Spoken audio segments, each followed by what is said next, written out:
ये शूज़ है और ये शूज़ यहाँ से देख सकते हैं काफ़ी बुरी तरह से क्रैक है।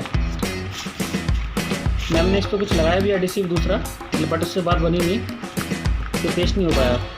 तो अभी हमारा जो प्रोडक्ट है पॉलीफिक्स का किट है हमारा, ये इसमें एक ग्लू जेल है और इसमें स्प्रे एक्टिवेटर है। अभी मैं इन दोनों के यूज़ से ये जो शूज़ है इनको मैं ठीक कर दूँगा।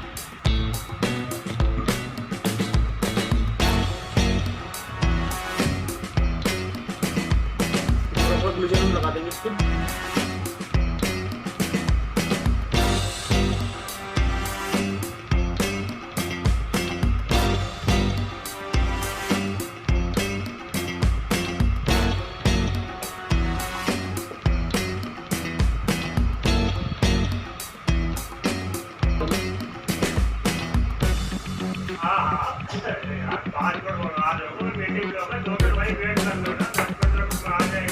क्रैक का पूरी तरह से ये पेस्ट हो चुका है बहुत ही मजबूती के साथ।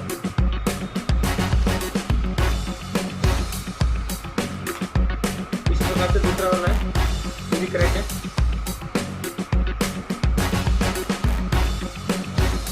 इसको भी हल्का हल्का ग्लू जेल लगा देंगे, स्प्रे का प्रयोग कर देंगे,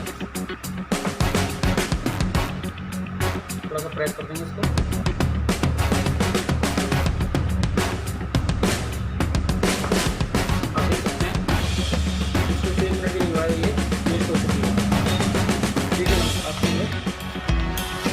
थैंक यू सो मच। अभी ये मैम है और मैम के ये फुटवेयर थे जो कि सारा यहाँ से ये क्रैक हो चुका था। नया फुटवेयर था लेकिन फिर भी ये क्रैक हो गया और मैम ने इस पर कोई एडिसिव भी लगाया था फिर भी ये हट गया था, यहाँ से क्रैक था। अब ये इसको हमने रिपेयर किया है। पॉलीफिक्स का किट है, इसमें स्प्रे है और ये ग्लू जेल है और मुश्किल से 5 मिनट लगे हैं और ये प्रॉपर तरीके से सही हो चुके हैं। मैम कैसा लगा आपको हमारा ये प्रोडक्ट? बहुत अच्छा और बहुत ही जल्दी से ये क्रैक्स जो थे एकदम ही रिपेयर कर दिए और ये न्यू थे, अभी 1 वीक पहले परचेज किए थे और ये एकदम ऐसे। ठीक है, thank you ma'am, thank you so much. आपको हमारा प्रोडक्ट पसंद आया?